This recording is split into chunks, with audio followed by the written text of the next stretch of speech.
Hey guys, so I had a really interesting game where I had to make a tough decision on whether I was going to attack my opponent's king on the king side or I was going to defend my king on the queen side. So here's a position from that game, and I'm going to show you the game. I want to get to the moment in the game where I had to make that decision, and I want to talk to you a little bit about what are some of the things that you want to be thinking about in those types of situations. All right, so here's the game, and you've probably seen this opening before. I'm sure you have. And so we're going to go quickly through this. G3. I didn't actually like what I had done here. I basically trapped my queen in a sense.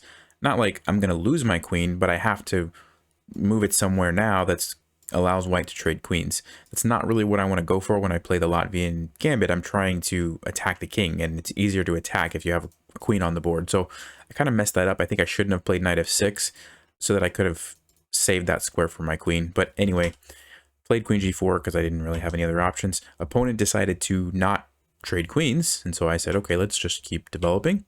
And now I saw the opportunity to retreat the queen and not, get queens traded, and I could also attack over here. So played that. Rook c1 to defend it. So I'm launching my attack. This is why I play this gambit. I like the aggressive nature of it, and I wanted to just go forward with that. So I played h5. And then h4. Opponent's knight comes in, and here I made my first mistake. This isn't the moment in the game that we're going to focus on, but this is another kind of learning moment. So if you want to pause, what do you think I should have played here? I have to do something with my queen, but the question is, where should I move the queen to? Well, if you had a chance to look at that, the best place to move it to is actually queen to h7. And this makes total sense, right? Like, I'm trying to attack the king. Why not create a battery that's basically lined up, and I'm threatening to just take and then come down here and checkmate white? Like, it makes a lot of sense. In my mind, I played queen f7, by the way. In my mind, I was thinking, I wanted to control all the squares that the knight could potentially move to. And so just out of habit, I kind of just played that. But in this example, those squares are already controlled by my other pieces, right? All of these squares that I was wanting to use my queen to control are already controlled. My bishop and my knight and this pawn and even the rook, actually. So I didn't need my queen for that. So I could have went here and created a much stronger threat. So that was a really good move that I just kind of missed just from moving quickly. I didn't really even think much here. I just kind of on instinct played here. So little mistake there. Game goes on. So this is kind of another moment in the game that I think is instructive. So I know that a lot of people, when they see a move like this, their instinct is, well, I got to defend the pawn, assuming that you notice that it's being attacked, right? But I had the same reaction. I had the reaction of, oh, that's a pawn on my king side. I need to do something about it. So I have to either play a6 or king b8. Like, those are the only two moves that really popped into my head. And looking at the game afterwards, Stockfish says g5 is the best move. Basically, just ignore this. Like, don't even worry about this because my king is fine. I can run over here and hide. I'm going to be fine. I can even keep running if I need to. And my attack is now getting very strong over here, right? I'm going to be able to just take this piece. And yes, white can check me. And yes, can take here. And I have to be a little careful. But Stockfish is showing me all kinds of solutions. Knight d5, knight e4, bishop e4, even f takes e3. This way is good, and I can still run. So many good moves. So the point, going back here, is you don't always have to just defend. You have to actually see, do you have any other options? Sometimes counterattacking is a better plan. And so I missed that. I should have just played g5, and my king was actually pretty safe. Instead, I played king b8, which actually sort of sets me up for another threat, because now the bishop is unleashed, and I have to worry about this as well. So really not the greatest move, but here I played c5. Another kind of thing to keep in mind is when you're trying to defend your king, you don't want to open up all the diagonals or files. Sometimes it's files. In this case, it was diagonals that I was trying to keep closed, right? So if I were to like trade this, well, then this bishop's going to be open. This bishop probably at some point is going to be open after like c4 happens. And so by playing c5, I'm at least kind of keeping these closed temporarily, right? So b4, my opponent is trying to obviously break through and get the bishop activated because he wants to go for this. I ignored it, captured here. Opponent did this. I brought the knight in, and we're getting pretty close to the moment in the game that I want to talk about. So I'm attacking the bishop. So opponent took here. And now is where I kind of had to Actually, let me go ahead and go one more move. So I captured that. I wanted to get rid of the bishop because this is a pretty serious threat here. So I captured that. And now I really had to make the tough decision, okay? The decision of, do I go forward and attack over here? Or do I start to plan for what's going to potentially be happening here? I mean, it could be any number of moves, but there's definitely an attack on my king that's happening, right? So how do you make a decision like this? Well, one of the biggest things that you want to keep in mind in a position like this is that you want to be calculating concrete variations. So concrete variations mean you need to be calculating specific moves that lead to specific outcomes. And are they good for you? Are they bad for you? Do they end in checkmate, or, you know, you're just winning the queen, or some significant outcome? You don't want to think just in terms of sort of general principles, right? Like sometimes you can get away with that in different types of positions, but in positions like this where your kings are on opposite sides of the board and there's a very strong attack, you have to be calculating specific moves. So for example, I played the move rook takes h2. I decided let's go ahead and go on the offensive. But before I played that move, I was calculating, okay, if I do that, what's going to happen if my opponent plays c6? Is that a serious threat to me? Because like if I play b6 and the queen comes down, I have to, you know, account for the fact that I might just get checkmated on b7, and I have to have either a good solution or some sort of response to that, right? So in my mind, I calculate, okay, if this happens, I'm going to just leave it. I'm going to let my opponent take me, because then their own pawn is going to be in their way. It's going to be closing this file down for me. It's going to be keeping the queen away from my king. And because this is only attacked one time, the dark squared bishop is already gone. I don't see an easy way for my opponent to attack that. I felt like I was fine, okay? So that's an example of calculating a concrete variation. Another one might be if my opponent pushes here to unleash the bishop and then is threatening a check here, calculate out some of those moves. What's going to happen? Takes, my queen can take, that looks fine.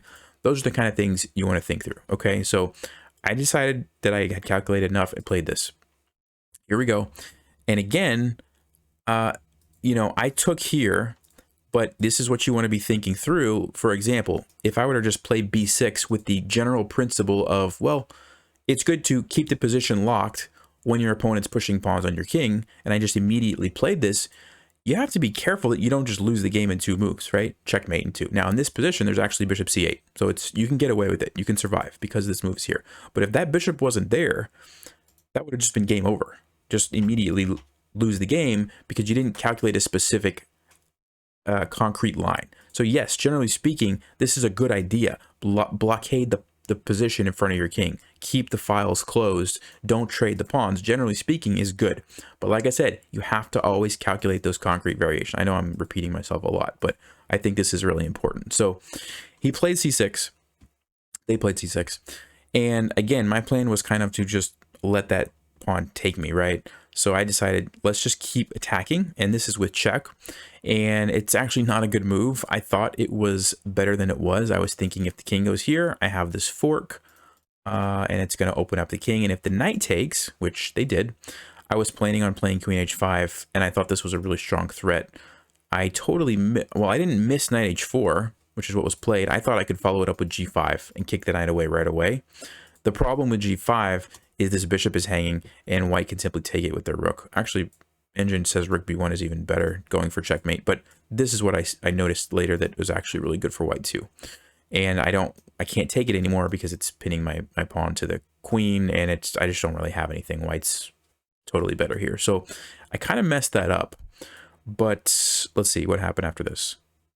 All right, so because of that, I had to change up my plan. So I played here, captured, queen here. And by the way, let me go back here. When I played this move, I was looking at things like this, right?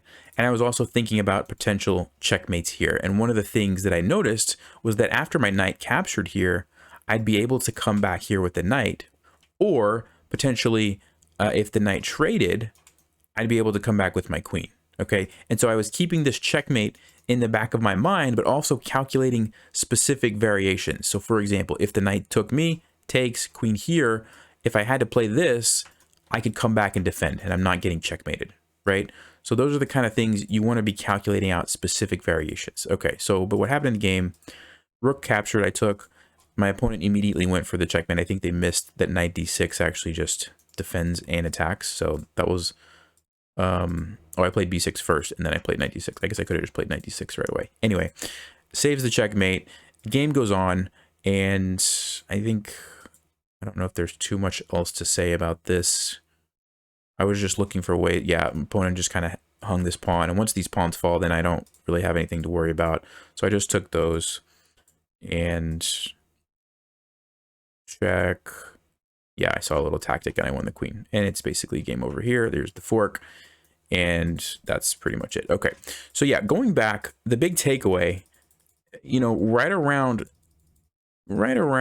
this part of the game was when I really had to make a decision. Like, am I going to go for it and attack the king over here, or am I going to just stop and try to defend and see what I can do over here? So like I already mentioned, calculate out specific lines. The second thing that I'll say is, if you have a really nice, super obvious defensive move that completely shuts down your opponent, sometimes it's a good idea to just play it. Like, if I would have had a move here that, you know, I don't know, somehow I could have forced the queen away and closed off this file, and I don't really have any moves that do that. But if I did have a good defensive move, then I probably would have considered that rather than going with something that's questionable. Like, yeah, it looks okay, but I don't really see anything concrete. Probably would have went with the solid defensive option. In this case, I didn't really see like a good way to stop what white was trying to do. Like, these pawns are very well positioned. There's an open file here. There's a bishop lined up. There's a queen. The knights actually could potentially even come here later. White has a lot going for them. I felt like the best chance I had was to counterattack. So that's why I went with this as well. So those are just a couple things that I like to think through when I get in these types of positions, whether it's double-sided, you know, or you castled on opposite sides. And hopefully that helps you guys. Let me know in the comments if you have questions or if I left anything out. And I'll see you in the next one.